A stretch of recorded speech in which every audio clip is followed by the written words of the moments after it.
Steve here. And Larson. And welcome back to Going in Raw, the only pro wrestling podcast you need to be listening to. On today's episode, we're talking Triple H's first Raw after WrestleMania. Oh, hold on a second, Mike. What? My audio up on my TV over here, listening to myself. Oh, no. Talk. Anyways, like I said, we're talking about Monday Night Raw.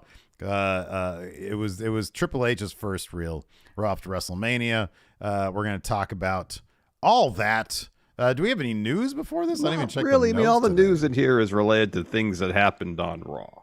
Well, let's talk about the thing that everybody wants to know about. We broke this yesterday. Well, I'm sorry, we didn't break this. We broke this for our friendos yesterday during the broadcast because Dave Meltzer had tweeted out that Vince was not going to be in attendance on Monday Night Raw. He was not the only person because travel issues restricted a lot of the wrestlers from showing up. So things had to be changed. But according to PW Insider, Vince McMahon went over the original plans for Raw, but there weren't any massive changes made because of Vince. Dave Meltzer reported that a flight from Orlando to Seattle was delayed and caused most of the travel issues. Meltzer also mentioned that Riddle and Sami Zayn actually arrived at the venue during Raw's third hour.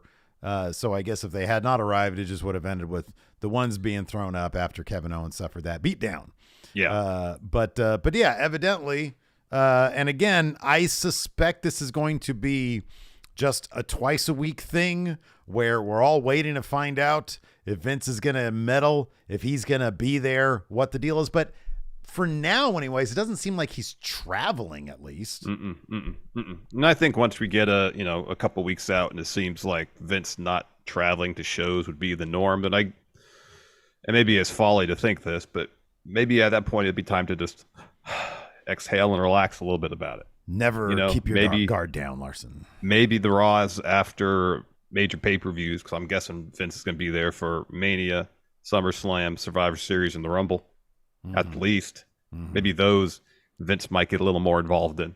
But your run-of-the-mill Raw or SmackDown in between major shows. I mean, it kind of seems like, as of now, Vince is more or less hands off. He might read the script, make a couple changes, send it back. That's that. Not ripping up anything and rewriting on the fly. Yeah, evidently, and I know it's easy to say the sky is falling. Right after that Raw, I think it was on the Wrestling Observer Radio after the Raw after Mania, Dave Meltzer said, this is how it's going to be. Well, evidently that's not how it's going to be. Yeah. Thankfully, he's not traveling. And thankfully, he seems to be perusing these scripts and just sort of, making a couple little changes and sending them on their way, which you have to wonder, is that simply an ego check thing? Is that simply like, all right, well, I'm going to change Candice LeRae to Mi Chin, for this particular match.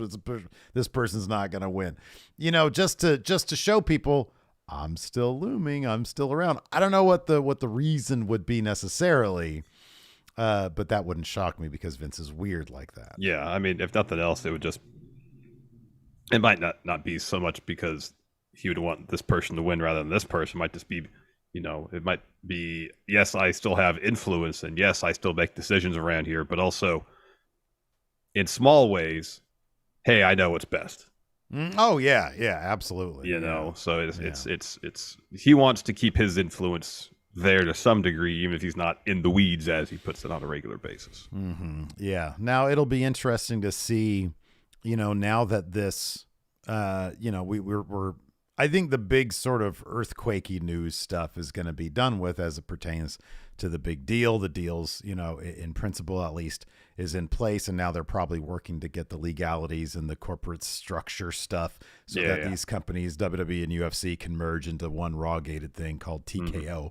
But that's going to be probably the boring aspect of the next 4 to 6 months.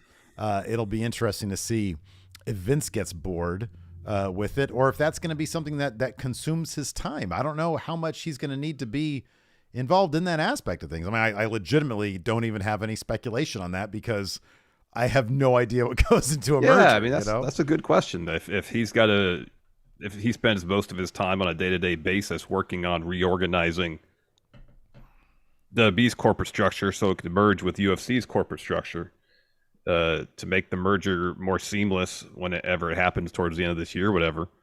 Or is that more Nick Khan's job? You know, who knows? That could be, yeah. I don't know at this point. Team that they bring in to do that from entirely possible. I don't know, as chairman of the board, how hands-on Vince is, you know, like really on the day-to-day operational stuff. Yeah, like what does his day entail these days? 4 a.m. goes to the gym. I guarantee you that's how it starts. I'm sorry, I meant his work day. Yeah. Is he by the pool still? I don't know. I don't know what he's doing now, man. 6 a.m. has a chicken wrap dipped in ketchup. Is that a thing? Or sorry, steak wrap. Steak wrap. Yeah, steak wraps. Yeah, I knew about steaks. Yeah. Yeah, misspoke there. Steak wrap dipped in ketchup, yes. So we got a Triple H-led episode of Raw. It obviously it flowed a lot better. I'm doing a video over Wrestle Juice because I'm like, what do I do over there? Where I'm breaking down last week's Raw and this week's Raw just to try to make tangible the differences between last week, you know, a Vince-led Raw and a Triple H-led Raw. And I use like a yellow highlight on the Google Doc to illustrate shit that we don't need. And there was a lot of shit we didn't need last week. Yeah. This week, within 15 minutes, we had a match that lasted around 15 minutes, I think. It was preceded by a promo from a story that we're all interested in. So it was different.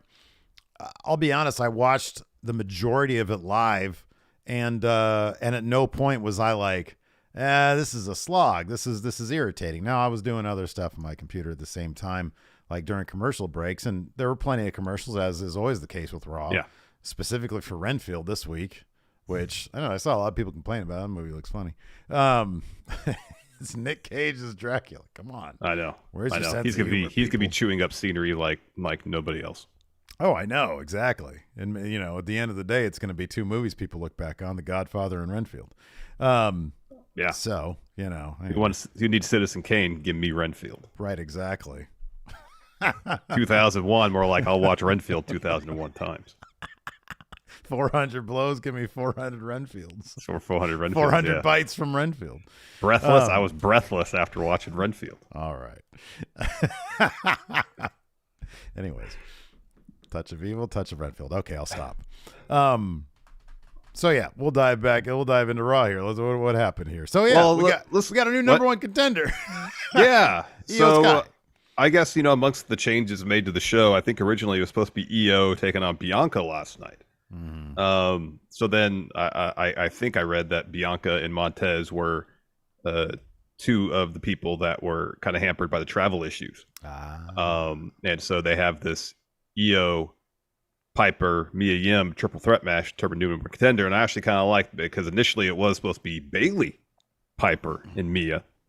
And then so Bayley comes out of Adam Pearce's office and tells EO and Dakota Kai, this is the deal. You know, I was trying to make sure that we'd stick together in the draft. But here's the thing. I didn't get that, but I got into this triple threat after I beat Bianca and I'm champion. That'll give me the stroke necessary to make sure that we stay together. And EO's like, what the heck? Yeah, you always get these opportunities. Where's our chances? Yeah. And then Bayley's like, all right, I'll go back in there and see if one of you two can replace me. And it eventually was EO, and she ended up winning the match. So her versus Bianca is going to be pretty darn good. That's gonna be, next week. It announced? Oh, it's announced for next week. I believe it's next week. Yeah, that is going to be a killer match. Do you expect Bayley to screw over EO Sky? Her response was happy, but also not enthused. Yeah, that EO won. Yeah. And so I don't know if this is going to be the end of Damage Control, or if something else is going to happen. It's going to. I imagine it'd be one of two ways. It would either be Bayley would actively keep EO from winning, or EO doesn't win. Bayley's like, you know, you lost, sucks, but if I had kept that spot, I would have beat Bianca. You didn't. So I gave up that spot for nothing. Which, if they take the second route, maybe they can get a little more mileage out of it. Yeah. And really amplify the tension between all three members of Damage Control before it just falls apart. But yeah, who knows? I mean, they could just go the more direct route and have Bailey cost Io the match and then bank instant feud. I mean, one thing that was fairly obvious last night is they like Io. They want to face Io. They want a good guy Io. You know, they want and I firmly believe she's probably going to be a solo act sooner than later. And yeah, if they take a couple weeks to drag that out, I mean, I don't know. Io versus Bailey could be the match for Backlash. You know, they could do that just on Raw, but that'd be a killer match. Like if that turns into a feud, oh my gosh, that's a good one. Yeah, that would be good. We had new tag team champions on the women's division side this week as well. Lita was taken out prior to the match backstage. Everybody wondered who attacked Lita. And then Trish Stratus took her place because Adam Pearce, that's a convention they go back to a lot these days, and I kind of like it. Because it's just consistent. And so Trish took her spot in the tag team title defense against Liv Morgan and Raquel Rodriguez, and that team, the champions, ended up losing their titles. And then right afterwards, Trish turned on Becky, laid her out.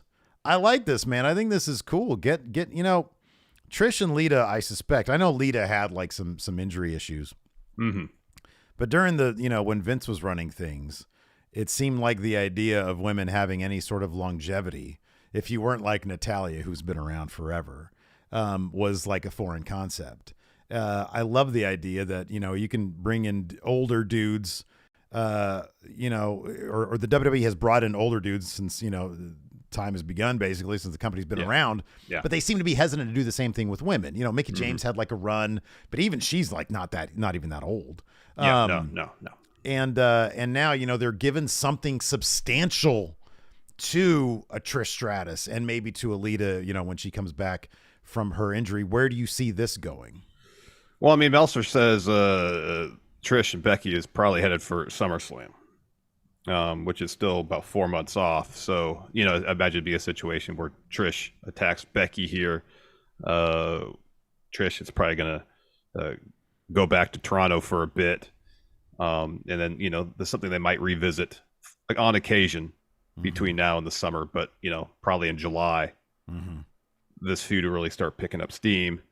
I guess it all depends on whether this is a story they're going to push to give Becky that dream match and to give Becky a huge win that's not related to the title scene at SummerSlam, or if this is something they're doing with Trish to elevate her into title contention. So we get Trish Stratus versus Bianca at Survivor Series or the Rumble. Well, there's a couple of big things that are coming up. Of course, we got the Queen of the Ring stuff going on in Saudi Arabia. So in Saudi Arabia, they always love bringing out the legends, the top line names. And then, of course, like I said, we got SummerSlam coming up as well in, late summer, obviously. So they could wait till that long. But Queen of the Ring and King of the Ring are both coming up pretty shortly here. Yeah. And those are like the big money shows that they do. Yeah. So maybe it'll be Trish versus her then. So I don't know. It's entirely possible. Speaking of big money matches, Cody came out and dropped his typical eloquent promo.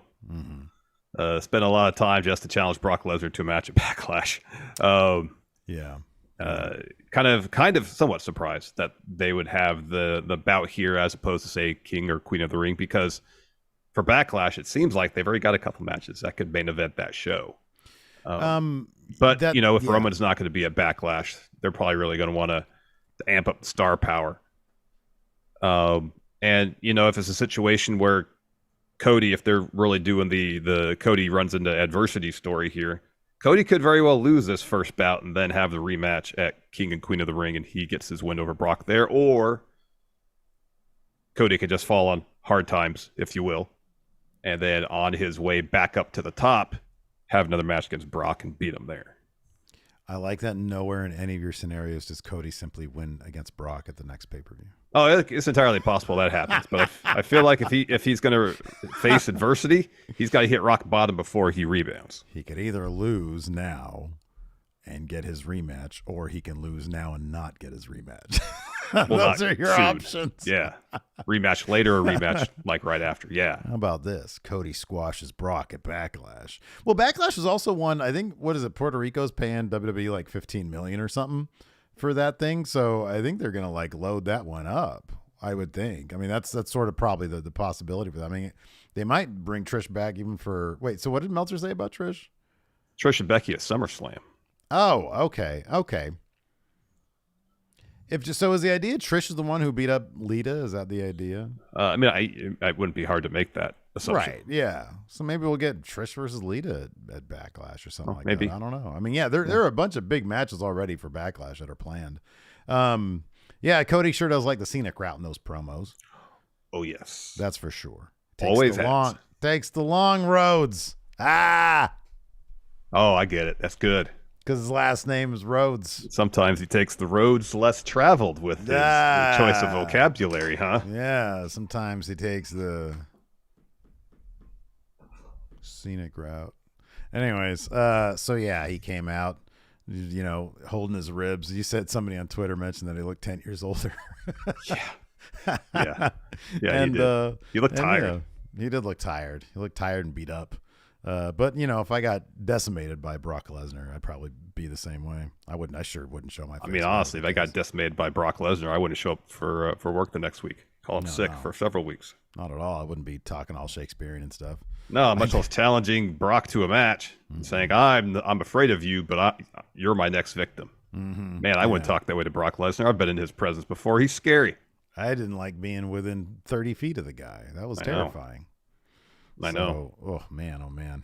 He's got an intimidating presence just if he's in the room. It's something else. Didn't Pacitti like put his arm on his shoulder or something like that? Oh, I don't remember. He did. Or maybe he was just, I don't know. Maybe he was just being snarky. I don't know.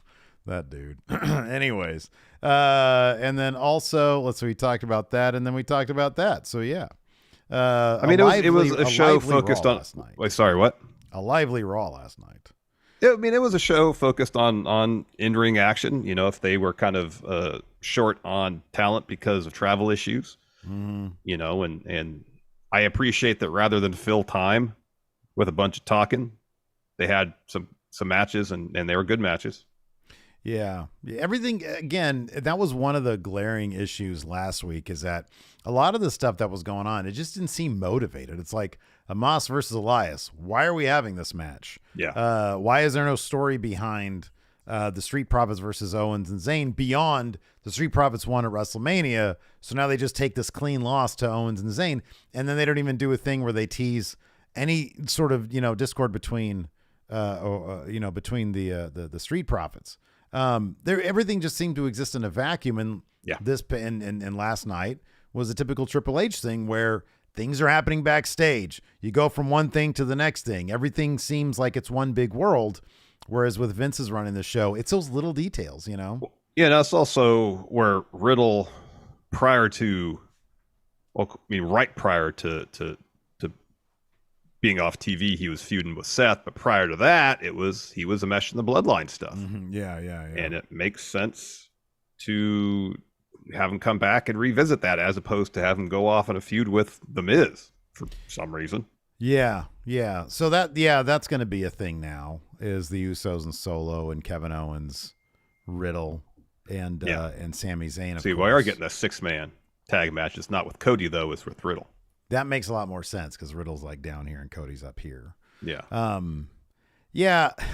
It was pretty funny watching Riddle sprint to the ring in flip-flops. Yeah.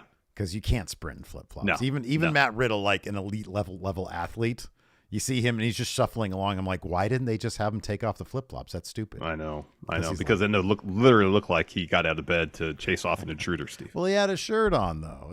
Maybe he sleeps with his jacket on. I don't know. And I think he had a visor on, too. But, you know, just take off the flip. And no, I think he came in with, like, shorts. I think he had, like, board shorts on. I'm pretty sure he had his purple undies on. Did he? Did he have his undies on for the final thing? Anyways, how did Raw start? I'll look that up. I'll see what he was wearing. Well, here, we got some business to take care of first, Steve. Oh, yeah, let's take care of some business. How about that first? Yeah, let's do it. All right. Let's see here. I do this, and then I do this, and then I go over here to the notes, and I say this. Let's take a quick break here to get a word from our sponsor, Manscaped. Hey, Larson. Yeah, Steve, what's up? I got some huge news for you. What's that? We got ourselves a special guest. He's calling in right here, so I'm gonna put him on the phone here. All Here right. we go. Let's see here if I can dial him in. Oh man, How's it going? It's Jim Ross impersonator Rick Slavitt. Oh, man. Ugh. Well, all right. Anyways, Manscaped, the world's leader in below-the-belt grooming, are traveling north of the South Pole. Oh, man. You just said pole. All right. And they're introducing a new line of beard products. So it's time that myself and all the bearded friendos out there upgrade their grooming game by going to manscaped.com and using promo code RAW to get 20% off plus free shipping. See here, Manscaped's Beard Hedger Pro Kit includes a cordless beard hedger. It's this right here. It's got 20 hair trimming links on one rotary guard right here, and it's tough on those beard hairs but smooth on your face. The Pro Kit also includes Manscaped's beard shampoo and conditioner, beard oil, and beard balm to keep your facial follicles moisturized and looking good. Oh, man. Speaking of smooth, let's talk the brand new Weed Whacker 2.0. It's got improved blades and skin-safe tech that ensures there'll be no tugging on those hairs you got sprouting down there in your man area. Weed Whacker 2.0 is also included in Manscaped's Performance Package 4.0. That's right, I said package. It's got everything you need to keep your underbits from getting overgrown with a massive thicket. Oh, all right. So get 20% off and free shipping with our code RAW at manscaped.com. That's 20% off with free shipping at manscaped.com and use our code RAW. Always use the right tools for the job with Manscaped. Oh, Manscaped. That guy in the background's taking off with your Manscaped. Apparently. Oh, man. Before we get back to the show, though, let's also get a word in from our sponsor, HelloFresh. You know, Larson, between going in Raw, Friendo Club Wrestling, and my own channel, Wrestle Juice, I'm a busy, busy man, and that means sometimes I don't want to deal with the hassle of meal planning and grocery shopping. Well, Steve, I've said goodbye to meal prep and seemingly endless trips to the grocery store thanks to HelloFresh. With HelloFresh, you get farm-fresh, pre-portioned ingredients and delicious seasonal recipes delivered directly to your door. You know, I'm pretty much an amateur in the kitchen, and it's not uncommon for me to forget to add ingredient or put in too much or too little or something when I'm trying to follow a recipe, but HelloFresh makes me feel like a cooking pro since each recipe comes with detailed instructions. So it's easy for someone like me, amateur, to get a delicious meal on the table to feed my hungry family fast. Especially, man, we love that beef bulgogi stir-fry recipe. It's so good. Massive favorite here in the Larson house. Oh, man. And food is expensive these days, but HelloFresh is cheaper than grocery shopping and 25% cheaper than takeout. HelloFresh just isn't for dinner either. They've got something for basically any and every mealtime, including a snack, easy lunches, and brunch. Oh, yeah. I see they got a chicken and waffle recipe. So friendos can try America's #1 meal kit by going to HelloFresh.com/GIR50 and use code GIR50 for 50% off, plus your first box ships free. Again, go to HelloFresh.com/GIR50 and use code GIR50 for 50% off and free shipping on your first box. That's right. Approved by my cat as well. Barking in the background. Oh, man. Anyways. So Raw kicked off thanks to these notes from Chris Garrix. Yes, thanks, Chris. Thanks, Chris. With Rey Mysterio 619. Ray says, I got to pour my heart out. It's been a crazy year for me, man. I've had lots of ups and downs. Last week should have been a dream come true going to the Hall of Fame. And the crowd's like, you deserve it. He says, on top of that, competing at the biggest WrestleMania of all time instead, I ended up facing my own son. I wanted things to be different, Dom. And then Dom walks out and says, keep your name out of your mouth. I'm sick and he messed up the line. Yeah, he says, a couple times here. I'm sick and tired of hearing what you want because that's what you do. You make things about yourself. You never cared about me. That's why I'm better off with my real family. The Judgment Day. And Ray's like, you those selfish idiots, are you just using you or your family? And Dom says, using me? You're the only one using me. You're the selfish one. Nothing matters unless Ray gets what Ray wants. Just like Bad Bunny. I would have won at Mania if he didn't screw me over to help you. You're using him like you used me. But guess what happened? And then he says, roll the footage. And they show a recap of what happened last week. The crowd's all booing. Dom says, you know, Bad Bunny makes a lot of good songs, but when Damien put him through the table, it was music to my ears. I hope he learned his lesson and keeps his nose out of Judgment Day business. And Ray says, I spoke to Bad Bunny last night, which is crazy, Larson, because people in wrestling generally do not talk to each other unless the cameras are rolling and it's a Monday or Friday. You got that or right. Wednesday if it's a Dynamite thing. So he says, I spoke to Bad Bunny last night. He said he'll be back. You and the Judgment Day are going to regret putting your hands on him. Dom says, more empty words from a deadbeat dad. Instead of worrying about Bad Bunny, worry about what Judgment Day is going to do to you. And Ray says, son, cut the crap. They jaw a little bit more, but then Finn comes out because he's going to fight Rey Mysterio. Yeah. We have that match next. Fun bout. Dom, of course, a couple times try to hit Ray with that fistful of chain that he also failed to do at WrestleMania. In the end, he manages to hit Ray with a fistful of chain, and Finn follows with the coup de grace to get the win. Fun bout. They gave a lot of time. Absolutely.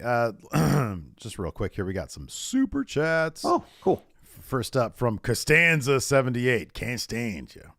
Says, push Alpha Academy as faces. Yeah, I think that's the direction they're going. It seems like it. Last night, clearly, that's what they were doing. Seems like it. Costanza says, think Trish will get a title shot? I can see down the line. Maybe if she beats Becky, then I think there's a good chance that happens for sure. And then Costanza78 also says, who will go in top of the draft? Well, I'd be pretty surprised if Roman doesn't go first overall. Roman should absolutely go first overall. If everybody is eligible, then Roman has to go first overall. Also, if you're watching here on the YouTube right now, or VOD, start 10 minutes from now, whatever you get to this point, if you can, give this video a like, a thumbs up. Much appreciated. Thank you. Hit that subscribe button, hit the notify bell. If you're listening to us in the audio realm, do us a favor, leave us a rating, review, or a comment. Load up our comments also on YouTube. Let us know. Who do you think is going to win King and Queen of the Ring? Where do you think this Trish Becky stuff is going to go? Have you had bad travel issues preventing you from being in a wrestling show? Me personally? Not that I recall. I'm offering up discussion scenarios. Well, no, that's not true. We did have travel issues when we were going to SummerSlam 2016, and the flight from Houston to New York, they had to turn around because one of the engines wasn't working. We landed. They thought we might, because there was a bunch of fire trucks that were following us down the runway. There was like a dozen fire trucks, and we're just trying to get to a WWE 2K thing, man. I know. So yes, we have impacted. We didn't even get in till like 3 a.m. or something like that. Yeah, it was crazy. Yeah, it was pretty crazy. Also, channel members and patrons at $5 and up, you guys get access to our weekly bonus episodes. So be sure to check that out. Click join on the YouTube. And congratulations, finally, on our Instagram. I put it up. I'm going to put it up on the Twitter and then put it up in the waiting room here. You can find the Enforcer and the picture. Well, we'll put it up here on the show. Why not? We got the Enforcer having won the big red title there for predictions. There he is right there. So here he is, the Enforcer. Look at that. What a wonderful picture that is. Nice golden frame. And he's got Big Red with him. He's a space enforcer. And shout out to the Enforcer. Right now he's laying in a plush hospital bed. And probably eating a bunch of dog shit food. Maybe. Yeah. He says the internet congratulations, Enforcer. Enforcer's our champion. He is our champion. So yeah, get better, Enforcer. Yes, get better, Enforcer. And then later on today at 3 p.m. Pacific, 6 p.m. Eastern, we're doing my GM. We have Enforcer's card that he's going to put in, so we're just going to put that stuff in for him, and we're going to act in his best interests. But I'm still going to try to get another win for WCW. Oh, no, I feel like I'm SmackDown, right? No, I'm wrong. I can't remember what show I am. You are SmackDown. You are SmackDown. Oh, yeah. Trying to get another W for SmackDown. All right. Well, good luck with all that. I've been finishing his second every time except for the first week. Yeah, I know, man. How does that make you feel? At least I won the first week, so I guess it's all right. You have one win. That's enough for you. I'm never done competing. Oh, I didn't say I was satisfied, but at least I'm on the board with a W. You're on the board with the W. Win once. No, then we're backstage. That's what I told the Enforcer. Hold on, real quick. This is what I told the Enforcer. Now that he's like not going to be there, and he's sending in his picks from an infirm state, maybe that's going to be like his 4 a.m. predictions that won him Big Red in the first place. Entirely possible. NXT 2.0 wins again. So then we're backstage. Yeah, we're backstage. This is earlier in the day. Kathy Kelly's interviewing Alpha Academy, and Maxine interrupts and just gives Chad Gable a bunch of crap. Calls him a gremlin, I believe. So then there's a commotion. So Kathy Kelly's like, go that way. And so they run around the corner, and Lita is selling an attack. Raquel and Liv, they come running over. They're screaming for Adam Pearce to arrive, see what's going on. So Pearce shows up. He's like, where's medical? Get medical over here. And Becky and Trish arrive. And then Becky is asking Raquel and Liv, what did you see? Did you do this? What happened? And then Lita's just laying. She tried to get up, and she can't get up. And it's just like, I don't know. Yeah. Somebody whacked me. And then they do like a big recap of all the Brock stuff from last week. And then they don't have any information from Brock or from anybody about it. But again, Corey says that Brock was upset. He had heard that Brock was upset about his position on the WrestleMania card. As the reasoning for his attack. And that's pretty lame reasoning. It is, and I suspect that. And here's the thing: whenever there's something bad, I always just blame it on Vince, which is probably folly. But whatever, I'm going to do it anyways. I don't care what you guys say. Yeah, I imagine like Triple H, he gets the script back, and it's like there's one note, and that one note is like blame it on his placement on the card. Yeah, maybe. It's like, what? Really? Come on, you can't do better than that. Yeah, it's pretty lame, man. It's great. Anyways, after that, we had it always cracks me up. We always get comments on YouTube saying these guys just blame Vince for everything. God damn it. We got a Becky Lynch interview. And she's like, well, Lita's in a local medical facility. God damn it. Put local medical facility. She says, I don't know who did it. I have my suspicions. And when I find out who did it, I'm going to slap their head off.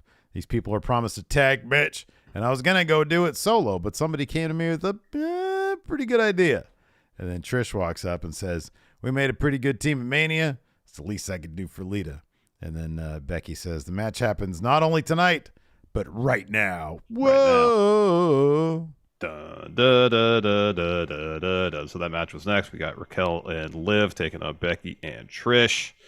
I was kind of surprised by the outcome of this match, and I guess I would assume that this was the plan going into it, that Raquel and Liv were going to walk out as champions. The only thing that I don't know, I found interesting is like if they were going to have Trish turn, that why didn't they do it during the bout as opposed to after? Dude, I had seen so much speculation leading up to Mania that Trish was going to turn, that this was such not a surprise to me. Yeah. That being said, when we were going into the match, I thought that was going to be the thing. I thought she was going to walk away, like, I don't know, hit Becky in the face and then just walk out on the match, leading, Liv to hit Oblivion or something like that. So yeah, I'm kind of surprised by that. I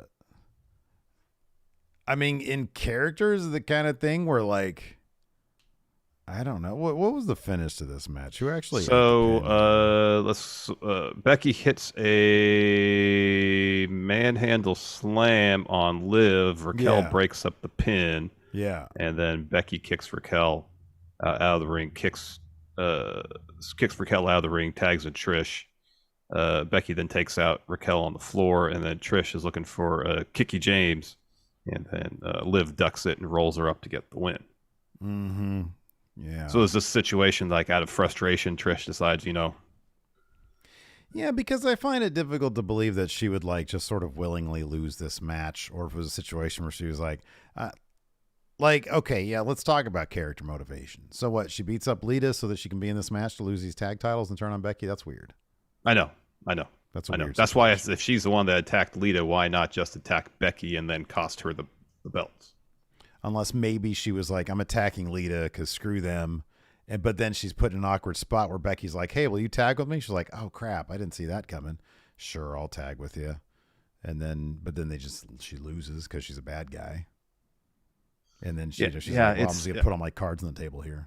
Yeah, I don't get it. I don't understand. That's why I feel like if it was a situation where maybe she didn't attack Lita and then she lost and she was so angry about her loss. It's like, well, Becky, how come you didn't help me more to make sure we won? I'm going to blame you for this, so I don't have to blame myself. So Chase Bowder here on our YouTube chat says, I think Trish took a dive. Let us know in the comments. What do you think the actual motivation here was for Trish Stratus? Well, if that's the case, then I feel like it'd been more impactful for her to attack Becky during the match. Yeah, right. And actively lead to them losing the tag. She could have manufactured it so that Becky is the one who lost the match by giving her a Kicky James. Yes. Yes. Yeah. Yeah, no, it's a bit of a head scratcher, and nothing was. We weren't illuminated to any sort of motivation because they tried to do a Trish interview later, and she just kept on walking. So she just kept on walking. Yeah, she was like an NPC. Backstage, Paul Heyman is with Kathy, and she asked him again about the Lesnar situation, and she said, "Can you provide any insight as to why Brock attacked Cody?" Can I provide insight?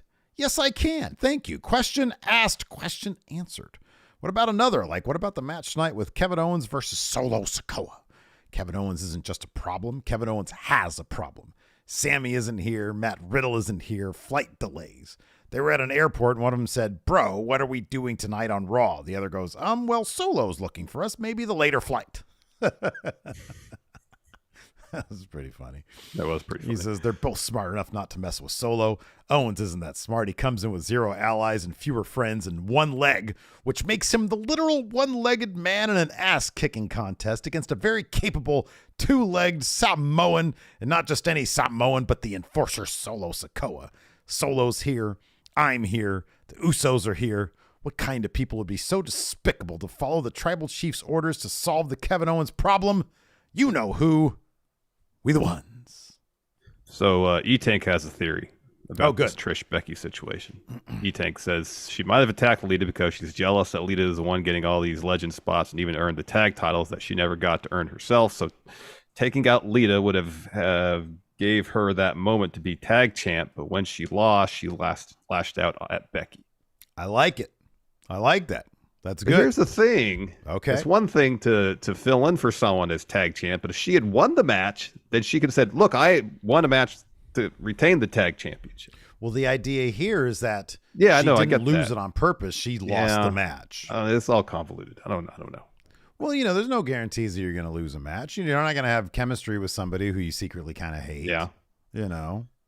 Get rolled up. I like the idea better that Trish is the one who gets the loss here, though. Trish is the one who, costs them the belts. Yeah. Who beats up on, but gives her a Kicky James. Yeah. Which, by the way, we know it's a chick kick. We call it Kicky James. Okay. Yeah.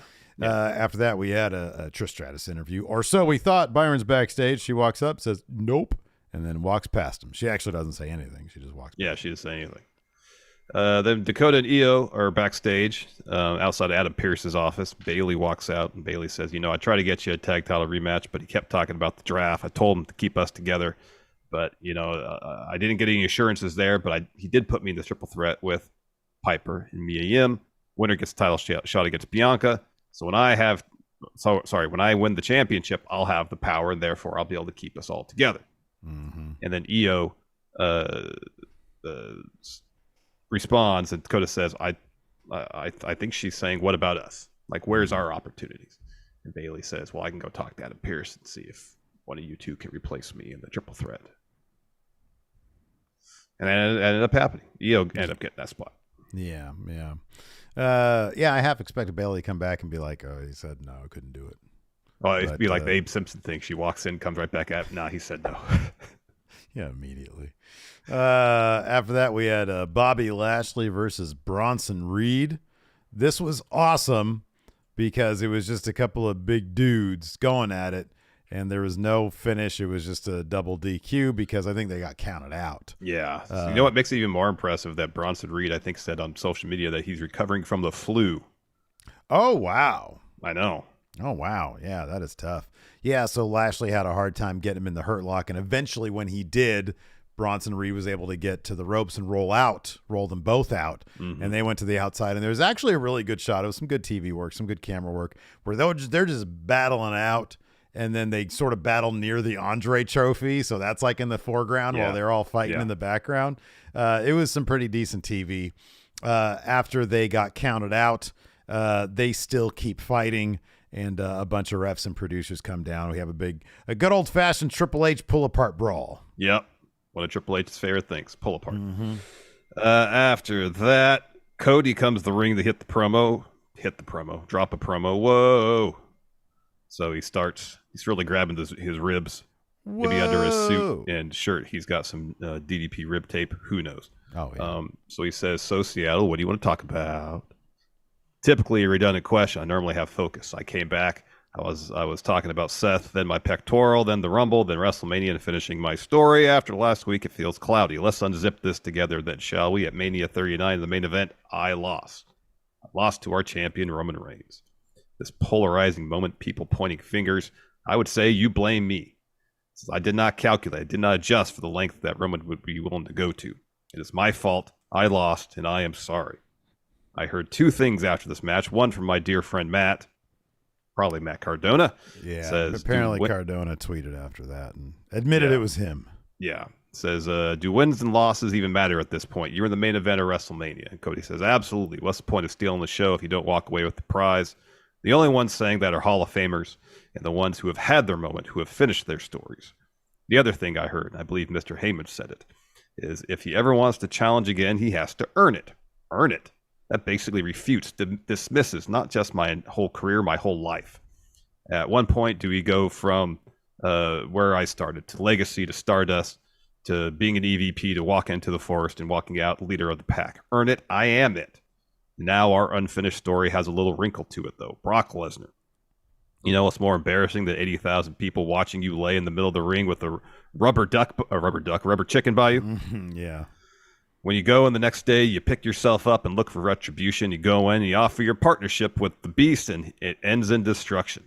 Someone tell me why. I heard he was unhappy with his spot. It's normally WrestleMania is normally synonymous with Brock, and I can understand, but my theory is that Brock is uncertain about me, the hype about me, the change I brought that will directly affect him. Why else would he wait until my back was turned? If you're Brock and you're listening, why would you ever be uncertain? He says, when Brock looks in the mirror, sees an NCAA champion, a UFC champ, WWE champ, Hall of Famer in two sports. He says, we're all lunch to Brock Lesnar. He says, Randy Couture, victim. John Cena, victim. Undertaker and his streak, victim. Is that what you see when you see me? I'll be honest. If the question is, are you scared of Brock Lesnar? Yes. Yes, I'd be crazy not to be. But I still want to fight Brock Lesnar. I'm so scared of Brock that when he blinks, I strike. I'm leaving no stone unturned, and that when Brock looks in the mirror, he sees prey, he sees a victim, my victim. I could be anywhere, anytime, any place. I know Brock isn't here tonight, so Brock, what do you say? Face to face, eye to eye. At WrestleMania Backlash, answer the call. Yeah. That's another minor note, too. It's now referred to again as WrestleMania Backlash. No, it's not. No, it's not. Oh, it's not on the marketing stuff? Nope, it's all Backlash. Oh, wow. Okay. CODY aired. Oh, okay. Well, I don't know, man. Maybe Vince got in his ear. Called WrestleMania Backlash. I mean, everything they had for Backlash during the show just said WWE Backlash. Oh, okay. Well, there you go. So yeah, I like, he also sort of referenced the line that you, and I've seen other people mention online, the whole adversity thing. Yeah. He needs to earn it more. Well, Larson, there's your response. He doesn't have to earn it. He is it. He is it. Yeah. I know. I mean, when I talked adversity, it was related specifically to the bloodline thing, because from the Rumble till Mania, things became pretty easy to Cody. I don't know, man. He had a response for everything the bloodline threw his way, except for Solo at WrestleMania itself. But otherwise, it seemed like any time they might have thrown any sort of roadblock or whatever in his way. Nope, he had an answer for it. Yeah, man. Well, he's Cody. Of course, he's gonna have an answer for it. He's in the next pay-per-views called Steve. He's about to have an answer for Brock Lesnar. No, I think here's the thing. You say Cody aired. I don't think so. I think everybody else is airing. They aired by not putting WrestleMania Backlash on the promo stuff. Cody knows. Cody doesn't make mistakes, right? No, that's silly. I mean, it's a really good promo. It's really long, but he's really good at making a guy who takes private jets, has the most complex contract in WWE, and making him feel like, hey, I'm just one of you. When he sees one, because he referenced the crowd, he says, when he sees you, he sees lunch. When he sees me, he sees lunch. Cody, we're not the same. You are superhuman, my friend. Yeah. So, I mean, you probably paid several $1,000s for that suit you're wearing, Cody. Right, exactly. Yeah. Yeah. Oh, man. Anyways, Logan Paul re-signed a new multi-year deal with WWE. Hooray. And then we had a tag match, the Usos versus the Alpha Academy. Yeah, that was my response too. I don't give a damn. The Usos versus the Alpha Academy. 90% of this match was Otis being silly. And I like that. Yeah, I know. There's a lot of silly Otis in this match. A lot. Did the Caterpillar, and that was just like 10% of the silly in this match from Otis. And like Gable was actively encouraging him to be silly at points. Yeah. He was telling him to do the Caterpillar, it looked like. Mm-hmm. So maybe that's Gable, instead of like trying to appeal to Otis in the sense of like, hey, the Academy, look how much it's worked for you. Let's go train. He's like, no, I can't do that now because that's going to push Otis away. I got to encourage Otis to be silly because that's the only way we could stay a team. Yeah. He's got to let Otis take charge a little bit now. Yeah. Feel like himself. Oh, yeah. I want him to talk about ham and beaches. Bring back Mandy Rose. That was fun when her and Otis was a thing. I always loved how serious she took that too, you know? Mm-hmm. It's like this dude is barely like a relatable human being, but like she's all about him. Yeah, I know. But like if she would have matched his level of ridiculousness, I don't think it would have worked. No, I know. That's why it's great. That's why it works. Although that would be kind of funny to see Mandy Rose doing, that kind of crazy shit. Like saying, ham. So yeah, anyways, Usos of course get the win here on Gable. Of course, on Gable. Yeah, Otis ain't taking that pin. No. All that Gable does is eat pins. Yeah. And then we the have finishing sequence is really good though. Was really good. Oh yeah, dude, Gable's so good. Oh yeah. He's so good. And then we had the number one contender triple threat match for Bianca's title. Michin versus Piper Niven versus Io Sky. Did they ever actually say how Io was decided on by Pierce? No. In fact, I don't think they mentioned anything about that until Io made her entrance. Yeah, there was no announcement prior that Io was replacing Bayley. What did you think of Bayley's outfit, man? Oh, it's Volt. It's awesome. Super Volt. It's like burning a hole in my TV. Anyways, this is a hell of a match, man. The crowd was super into this. Io is a terrific wrestler. Oh yeah. She was doing all sorts of awesome stuff, and she just knows.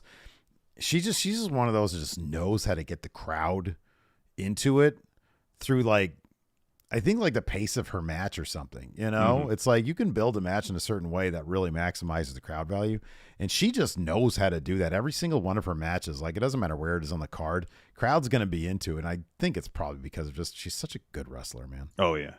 There's a lot of really cool spots in this match. The only thing that bugs me about this, she hit that moonsault on both of them, pinned both of them at the same time, but Piper rolled out of the way. Yeah. And so she got the pin on Michin here in the end. Yep. Really fun bout. Yeah. Afterwards, Dakota's in there celebrating with Io, and Bayley's like, "Yeah, sure, cool, that's great. That's fantastic. That's swell, sure." Yeah. Then we had Kevin Owens' interview with Byron Saxton. Owen says, you'll ask me if it's wise to fight solo, and you've known me for a while, right? I'm not wise. I'm street smart, sure, but I let my emotions get the best of me, and my heart tells me to beat the hell out of Solo Sikoa for what he did to me Friday night. Sammy's not here. Riddle, not here. I got to do this on my own. And tonight, all I care about is revenge. Maybe it isn't wise, but I'm Kevin Owens, and you know what? You can read my shirt.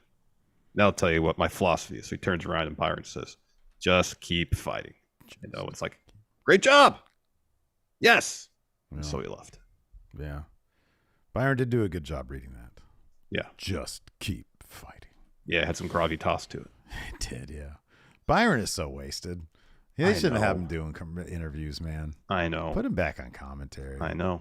And even if they had him do play-by-play, that would be such a, tell me that wouldn't be such a fun dynamic because of him and Corey always like bitching at each other. Mm-hmm.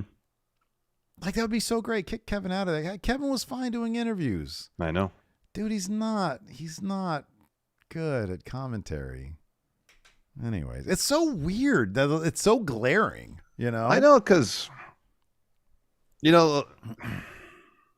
Jimmy Smith brought an authenticity to it because he came from the world of sports. I know Kevin Patrick does too, but Jimmy Smith comes from not only the world of sports, but sports announcing. Mm-hmm. Yeah, right. Yeah. And I think he was doing MMA stuff before. Which is what you want. Yeah. Which there's, it's not the same thing, but there's some analogy to it. My understanding is that Kevin Patrick has done soccer commentary. Mm-hmm. Yeah. Right. Yeah. So he has experience doing commentary, but at the same time, it's not exactly the same. Yeah. Yeah. It's just, I see the complaint everywhere. Like I rarely see anybody who's like, oh, this guy's great. Jimmy Smith blended in, and he was fine. That's kind of what you want, unless you have people who have really good chemistry that add entertainment value to it, but also can settle down when the heavy stuff happens. Mm-hmm. I don't know. I don't know how long he's going to last, but I mean, he's better than Adnan Virk. Yeah. That's not saying anything. No, Adnan's on MLB Network now. Which he's probably great at that. Yeah. Because he probably knows that, backwards and front, but like wrestling, he didn't know half the moves. Yeah. Anyways, that was our main event, Solo Sikoa versus Kevin Owens. And, there was a lot of action on Kevin Owens' knee here. He was really selling the knee. Yes, late, he was. Especially late in the match, trying to do the pop-up powerbomb, and he's able to hit it, but, his knee sort of gives out on him, tries for a stunner, but Solo's able to sort of push him off. He gets super kicked. And then Solo hits a super kick and then also a Samoan spike to get the win here, only thanks to the Usos. After the match, Bloodline celebrates a bit, starts beating the crap out of Owens. And then we see in the back, running through the parking lot, through the garage, Sammy and Riddle running as fast as he can in those goofy flip-flops of his. Sammy's music hits. They get into a big tussle. They make the save for Kevin Owens and stand tall in the ring. Sammy almost hits a haluva kick on Jay, but Solo pulls him out, and we have Riddle, Zayn, and Kevin Owens. So I'm assuming that match is going to be – you think that's going to be the Backlash match right there? Or is that more like a Raw match? It feels like a Raw match. For Raw. Right? Oh, did they actually announce that already? Yeah, okay. I thought so. All right. Yeah, I thought so. All right. For next week. Maybe we'll just get like a straight up rematch next at Backlash with the Usos and Zayn and Owens. That could be. Yeah. That could be. Yeah, I don't know. It's yeah. I mean, it's interesting where they at times will delve into the complexity of the characters, and then sometimes it's like, no, this has to be a wrestling thing now. Mm-hmm. Mm-hmm. Like we saw that on SmackDown with Sammy and Jay. Yeah. But is what it is. I guess sometimes you gotta shoehorn wrestling into your wrestling stories. Yeah, man. It's still a bunch of ropes in a ring, Mm-hmm. Anyways, let's go ahead and answer some questions. First up, we've got some new channel members here. We got Nick here returning after 5 months as a channel member. Says, what match type is the hardest to watch? For example, he says a Texas death match. What's the hardest type of match to watch? Oh, anything with light tubes. Yeah, dude, honestly, like just any death match where they're really trying to like one up everything and they got syringes and stuff. That's too much. It's too much. Can't watch that stuff. No, we also have a new channel member, Alas Skate Core. I feel like that's a name that if I say it quickly in succession, it's going to say something rude. So I said it really slowly. So I'm not going to think about that one too much. But anyways, welcome channel members. We appreciate it. Yes, thank you. New and returning channel members. Thank you so much. Oh, this is a good one. Fuzzy Dunlop just says a Bray Wyatt match. That's the hardest one to watch. Hopefully Bray Wyatt's doing well, whatever he's up to. So we've got a couple of question threads. Indeed. On the Patreon and for YouTube channel members. Yes. That's also what you get for your memberships. It's got to be do the question threads. Exactly. Alex Foster here asks, Bronson Reed formed his own version of The Mighty Don't Kneel to feud with a reformed Hurt Business. Who do you want in it? So I saw a headline that the Hurt Business reunion is not going to happen. Yeah, probably could have told you that one. They teased it. It seemed pretty evident because they haven't really done anything in weeks. They haven't done anything. I figured it was like WrestleMania or bust, or that this wasn't going to happen. Yeah. So the Mighty Don't Kneel, I don't know. I'd prefer the anti-Okada faction, but Jay White's not signing with WWE. He already signed with AEW, so I think contractually. I mean, they can still do faction people who beat Okada because they still have Shinsuke, Nakamura. AJ. They have AJ. They have Bronson Reed. What if Carl Anderson ever beat Okada? They can add. I think he had one shot there at the. The G1 and lost. G1 2012. 12, I think. Yeah. That finishing sequence is great in that match. Yeah. Oh no, it was terrific. That was really good stuff. Such a great sequence. Yeah. They can get Sonata in that faction. It might be a little while. Isn't it crazy? Like, he just shaves everything and puts normal hair on, and he looks like he's 10 years younger. He looks like young boy Sonata. Jonathan Vieira says, are there any short-lived or abruptly dropped gimmicks or storylines that you guys would have liked to have known how they were going to end? He says, What's in the lockbox that Shane brought up when he came back? How are they going to bring Vince McMahon back to life? Like, he blew up in a limo. That's true. What the heck? John Hosey says, when the draft happens in a few weeks, who do you think would benefit the most from changing brands, assuming you think it matters? Yeah, I think it matters. I like shaking things up. That sounds like a count-out video we could do, though. That's a great idea for a count-out video. We should do that this week. Jeremy Kreklau says, what do you think is next for Seth? What do you guys want him to do? Something substantial. I mean, him just coming out and singing along with his music with the crowd. That ain't going to work. You can't be doing that shit, man. No, he's got to do something substantial. Yeah. Austin Theory, I'm assuming, was traveling also. But I don't want him to do Austin Theory stuff because he already did a bunch of that stuff. Yeah. So I guess he can't do the U.S. title. Draft. Move him to us. Have him beat Gunther for the IC title, Larson. And then Gunther can win it back. Well, it has to happen after Gunther breaks the record. Yeah, he's breaking that record. Schmeckard. You don't need a record. Sure you do. Nah. No way.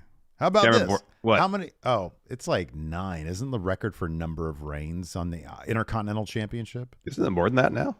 Thank you, Cultaholic, with the raid. Thank you so much. Thank you very much. Isn't it more than that? Doesn't Biz have like 10 or 11?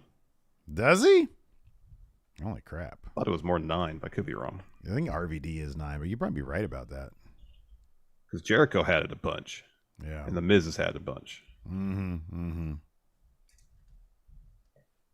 So let me check on that. Anyways, next question. Next. Let's see here. Ryan says, do you see the Endeavor deal influencing the rest of the wrestling world, or do you think this kind of thing is exclusive to the big boys like AEW, Ring of Honor, WWE?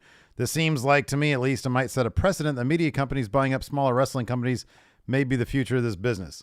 No, because WWE is not a small wrestling business. Yeah. The giant media companies want the giantest thing that they're trying to acquire. Yeah. That's why this is such a big deal. But no, I mean, no, I don't think it might be a precursor to 5 years from now, somebody like Warner Brothers buying AEW.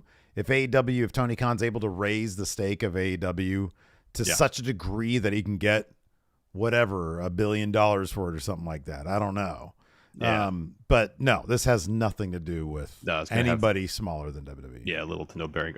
9 for Jericho is the record number for Reigns. Oh, it was 9. Okay. Right on. The Miz is second to Pedro Morales in most combined range. Miz has 8. Yeah, give him okay, so what's something big that Seth can do? What's a good story? Give me somebody that he can face off. He should win Money in the Bank again. Okay. All right. Unless they split the titles again. Yeah. Yeah, they got to split those titles, man. If they split those titles, he should be like stick Cody on Roman's brand, and then Seth should be the other guy with the title on that brand. Odd Breakfast says, what was a bigger tell about Trish's heel turn? Lita being attacked or Becky and Trish being in the quote-unquote heel corner? So typically in tag team matches, there's like a good guy corner and bad guy corner. Yeah. Well, I mean, both teams, they're two face teams in theory, at least. So yeah, right. I guess that could have been a tell. Yeah, that they were the heel corner. That could be. Yeah, I never think about that stuff. Lita being attacked to me was sort of the bigger thing. I was like, also the fact that I've seen that rumor for weeks was the tell for me. That was the biggest thing for me. I was like, oh, she's gonna turn on her. That's gonna happen. Okay. Yeah. Yeah, it's been all over the place. Cameron Bortolazzo here asked, are there any front runners for Money in the Bank right now? I feel like Finn could be a good option. Yeah. If they split the titles, Finn and Seth, but Finn would be great. If they don't, Cody, and then he says at SummerSlam he wants Roman again. Finn and Seth, like the Judgment Day versus Seth, that's a good feud right there. I like that. Yeah. I'm sorry, what did you just say?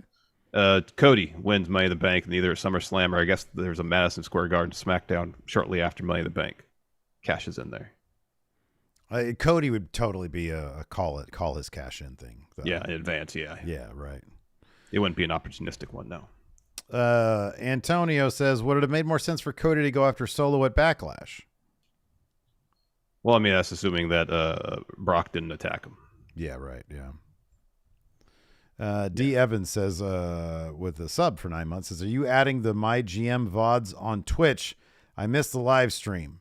They are available to YouTube channel members and patrons of $5 up. But then on the Twitch, we take them down. Steve Somewhere here asks, Tony Khan, even though he edits and says wrong day, but I'll answer it anyways. Tony Khan is giving you the AEW book for the next year, but he wants 5 new AEW heavyweight champions in that time. 5 new champs in the year. What is this? WC? Is this My GM WCW? Actually, we might keep those VODs up for subs now that I think about it. Okay. So yeah. Yeah. What 5 current AEW wrestlers would you want to be the next 5 champions for the next year? So between now and April 11th of 2024.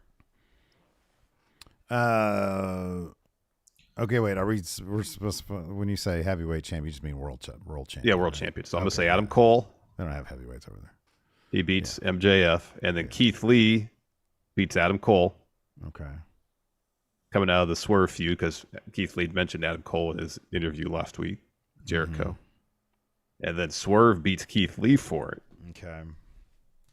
And then after Swerve, we do Hangman, Adam Page.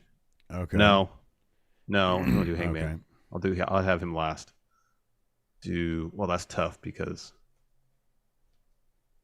after Swerve, gosh, who else is Starks, Ricky Starks. And then after Ricky Starks, then Jay White. There we go. All right.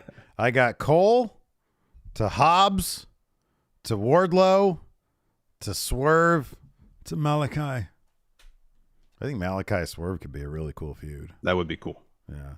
But all along the way, every single week, Swerve has a new group of mogul affiliates. Oh, that's good. Yeah. That's good. He's like, man, people keep on taking it. But he only gets people who, like everybody knows, they can't really wrestle. Well, it's not true with the guys he's got now. Apparently, according to Fightful Select, Brian Cage back with AEW. So. I saw that. Good for him. That's awesome. Strong mogul affiliates. I just like that his first batch of mogul affiliates were like, these guys are not very good. No. They look kind of cool, I guess. That's like the only thing they got going for them. Let's see here. Mitsubishi says, do you guys have a favorite wrestling YouTube channel besides your own? Specifying wrestling YouTube channel. Wrestle Juice. Oh, you don't even watch the show, man. Still my favorite. I appreciate you saying that. Still my favorite. I appreciate that. That's because I don't watch it every day. Doesn't mean I never watch it. I mean, mine obviously is Wrestling News Now. Yes. It's wildly funny. It really is. But I mean, like as a serious thing, I love Cultaholic. And not just because we got rated by them. Mm-hmm. Love those guys. Brian Zane's videos are always very informative. Yeah. And very clever. Love obviously Wrestle Talk. They're good friends of ours, but also I don't have the time in the day to like listen to the podcast or anything, but I'll check out like some of their news and stuff. Yeah. And some did of the parts. Cultaholic already? I did mention Cultaholic. They're terrific. A very helpful one. Was it Wrestling Bios? Yes. When we're doing research, oh my God. They're super helpful. Yeah. Those are so helpful. They really are. They really are. Yeah. Those videos are great. Yeah. Kazarn here says, since they're doing Cody Brock at Backlash, could Cody afford to lose? I can't talk today. Lose without it hurting him, or does he have to win 100%? No, I actually think he should lose at Backlash. I think he should get the John Cena treatment from SummerSlam 2015, whatever. Yeah, but he already got that. He got the beatdown on Raw. That's like a big deal. Yeah, he got. But Cody said he's gonna essentially be like lurking and then striking Brock when it's opportunistic. But you can't do that in a wrestling ring. So Cody's going to get the one up on Brock a couple times between now and Backlash. At Backlash, he's going to get wrecked. I want to see Cody, like Brock is backstage and you see Cody lurking in the shadows and spitball. That's perfect. Yeah. And Brock turns around like, where's that coming? Throwing right in his mouth. Oh, no. It gets in his throat. Oh. That's like a fly. You ever had that before? Like riding your bike, you're walking around, you're just yapping away, and it's That's the worst. Yeah, it's no fun. You know it sucks. Back when I used to ride my bike a lot, and you get caught up in like a swarm of gnats. Yeah, it's like a summer day.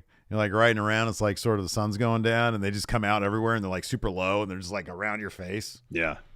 Then you'd fall off a cliff. Did you ever play Little League or baseball or anything like that? Yeah, sure, yeah. But when I played, it was in England. We didn't have. Oh, okay. Because when I played, it was usually warm, so you'd be staying in the outfield, and you look up, and there'd be a circle of gnats flying above you all the time.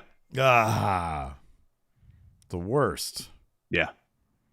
No, that happens. That happens to me too sometimes. But oh god, it's the worst.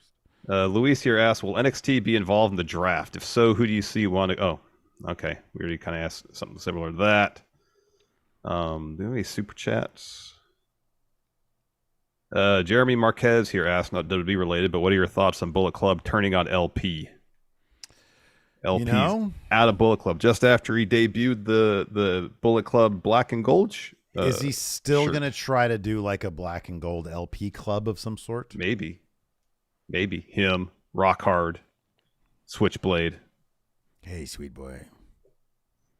I'm down with that crew. LP's great. LP's awesome. He's hilarious. Jay White's great. Steve's starting to turn a little bit on Juice. Sweet boy. Aren't you? I am. Yeah, absolutely I am. Sure. Did you get this year, new member, member for 24 months? I'm just trying to do something. Says reckless speculation. What should be next for Seth? That's the Seth question we asked, or was that a different one? I think it was a different one because you read it on Patreon, but that's a good what question. It is. Okay. Yeah. Was there signing that could change plans or a sign that could be planned for his next program? No, he just came. Okay. What would be a good program based off of him coming out? You know, it'd be a really cool. You know, be a cool Elias. Program. I know it's a different. Oh my god, yeah, that's terrible. Seth versus. We had a Seth. I know there's different brands, but there's a draft coming up. Seth Shinsuke. Have they done a thing? I don't think they've had a feud. Not that I'm aware of. If they did, it wasn't memorable.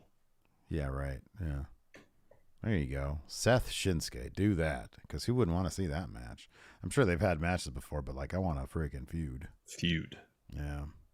Yeah, Bullet Club got rid of the LP. That's dumb. They're just crap now. Like you lose Kenta and they're just nothing anymore. Well, they got House of Torture still. Again, they're nothing at that point. You know, it's fun if it's one thing for like Bullet Club to be relevant. Plus, they've got some comedy stuff too. But if they're just that, then oh my god! Like even Just Five Guys, you know, they just show up like what a month ago, and now they got the champion. Yeah, no. Come on. Yeah. Anyways, Alex Silva here with a super chat. It's going to sign us off. Says, I think Bloodline breakup ramps up after 1,000 days. They've mentioned the 1,000-day thing a couple times. It's clear at this point they do care about the 1,000 days. Yeah. So. Yeah. So you're probably right about that, Alex. Thanks for the super chat. Thanks everybody for tuning in. We appreciate it. In about 2 hours from right now, if you're watching live, we'll be going live again for the My GM. So I don't know if Twitch is going to send out like a notification. So if you want to watch on Twitch, we're doing on both channels again. So if you want to watch it, make sure you tune in, because otherwise you're going to miss it and you're going to be like, I don't know who was here. We're going to have like 13 people watching on Twitch and 800 people watching on YouTube. Yeah. Yeah. Anyways, Yeah. thanks for watching, everybody. We appreciate it. Till next time, we'll talk to you later. Goodbye.